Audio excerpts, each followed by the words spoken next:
queridos colegas. Bueno, mis observaciones tienen como propósito hacer notar algunos elementos que deberían ser tenidos en cuenta para el segundo debate. Una primera observación, María Cristina. ¿Dónde está María Cristina Cronfle, por favor? ¿Está aquí María Cristina? Gracias. Y queridos integrantes de la comisión. No encuentro una explicación de por qué es una autoridad sanitaria la que tiene que cumplir gran parte de las disposiciones de esta ley. Es decir, el problema de discapacidad en estricto sentido probablemente está ligado a un tema de salud, que puede ser salud intelectual, salud, cada uno de los sentidos, la vista, el oído, el olfato, tienen que ver con la salud. No entiendo por qué la autoridad sanitaria nacional es la encargada de la mayoría de normas que están siendo planteadas en esta ley. Creo ciertamente, estimados compañeros, que debería crearse una instancia específica ligada al Ministerio de Salud Pública que no sea la autoridad sanitaria, porque este no es un problema de sanidad. O sea, ya allí hay un concepto equivocado. Las personas con discapacidad no son un problema sanitario del país. Probablemente yo diría que en realidad son personas que nos proveen a todos los llamados personas regulares, nos proveen de los más altos valores de la humanidad, como son la tolerancia, la ternura, la paciencia, el amor hacia los demás. Esos son las personas con discapacidad, no son un problema sanitario. Entonces yo pensaría, María Cristina, que hay que cambiar eso de la autoridad sanitaria. En todo caso, que se cree una autoridad específica, especializada en el tema de discapacidades al interior del Sistema Nacional de Salud.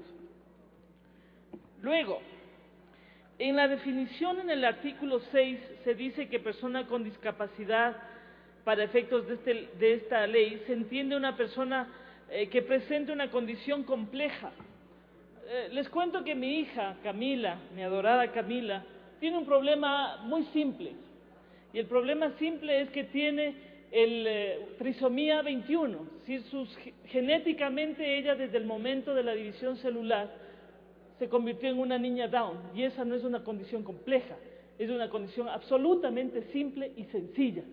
La complejidad deja abierta la posibilidad a que se descalifique a un montón de personas, y es un término absolutamente abstracto que no significa nada en concreto y que podría ocasionar el hecho de que muchas personas que efectivamente tienen una discapacidad puedan ser amparadas por esta ley.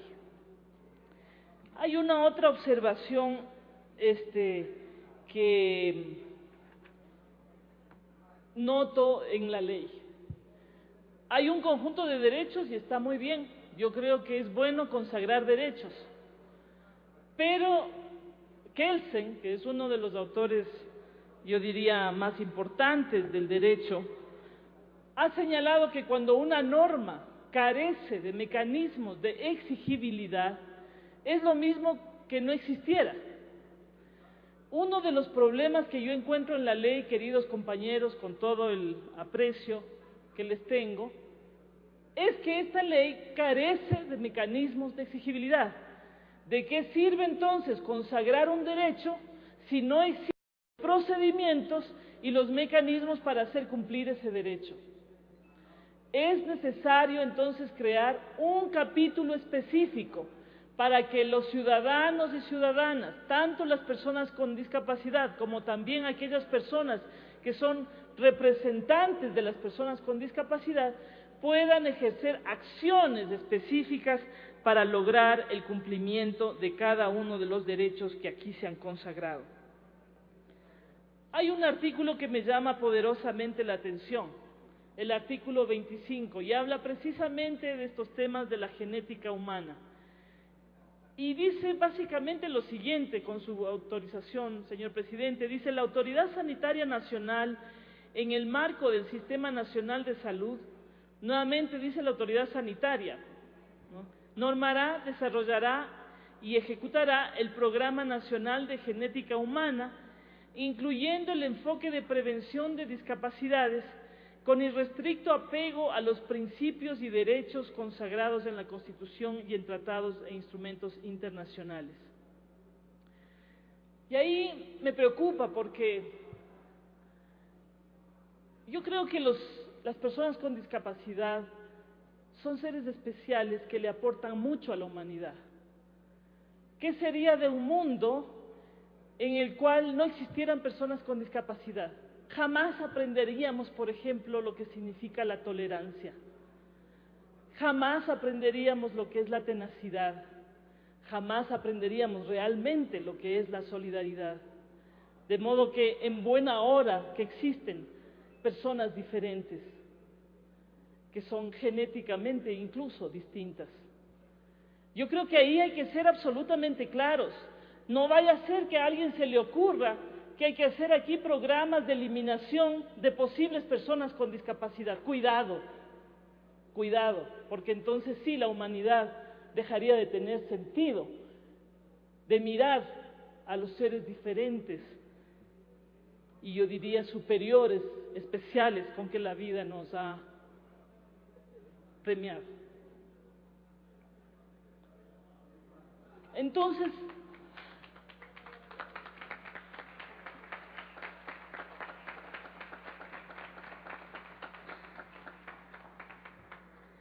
creo que este artículo merece una reflexión, María Cristina, en el sentido de proveer, sí, programas de investigación, temas que puedan impedir el sufrimiento de otras personas, pero que de ninguna manera suprima la posibilidad de nuestros hijos especiales. En cuanto al derecho a la educación, estimados compañeros, no es solamente necesario predicar que haya inclusión en el sistema educativo. En realidad la inclusión está desde hace décadas, pero el sistema educativo ecuatoriano se encarga taxativa, perversamente, de excluir a nuestros hijos especiales. Entonces, dejémonos de lirismos, establezcamos normas absolutamente claras. Y en esta materia yo le propongo a la Comisión que en el primer párrafo del artículo 31 se diga una norma como la siguiente: para cumplir este propósito, en la institución educativa se conformará un equipo multidisciplinario que planificará, evaluará y ejecutará el Plan Anual de Adaptación Curricular, cuyo cumplimiento será la base para la inclusión educativa de las personas con discapacidad. Eso es ser mucho más concretos, porque cuando uno llega a la escuela para tratar de darle una educación y una vida normal a su hijo, los profesores no tienen la menor idea de cómo hacer la tarea educativa con los hijos, con los niños. Y entonces hay que hacer todo un proceso, primero de sensibilización con los profesores y las autoridades, y luego capacitarles para que puedan trabajar el tema de la inclusión. Si no hay un equipo en cada institución educativa, este derecho constitucional a la educación es difícil que se cumpla. Un minuto, asambleísta. Por esa razón creo que en el artículo 38, señor presidente, los equipos multidisciplinarios especializados que están previstos no pueden ser solamente en los niveles, porque en los niveles es muy poco, tiene que ser en todos los centros educativos. Propongo esa reforma entonces en el artículo 38.